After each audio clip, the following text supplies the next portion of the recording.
It's hard to imagine what it'd be like to be on death's door, right up until you're there. There are plenty of things that swim through your mind, but as we say, there's no way of knowing what those thoughts would be, or indeed how you'd react. Many people on death's row have no choice but to do that, as they fully well know that their time will be up. Mark Assay, a white supremacist convicted of committing 2 racially motivated murders, experienced just this. Hours before he was due to be killed for his horrific crimes, he gave one last interview, in which he broke down.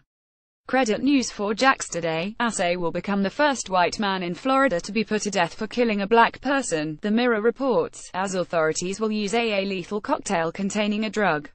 He claims that the killings of Robert Booker and Robert McDowell in Jacksonville in 1987, along with his white power and swastika tattoos, was something that got out of control. Never have been a white supremacist, I've had African American friends all my life, he claims in his interview. He also says that his racist tattoos came as a result of wanting to fit in when he was imprisoned at the age of 19.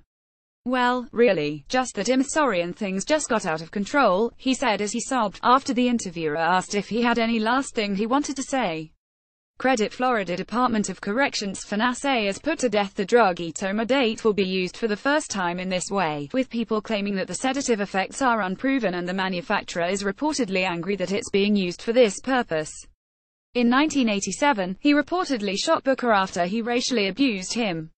A short time later he agreed to pay Mixedris McDowell for oral sex, but then murdered him when he found out he was a man dressed as a woman.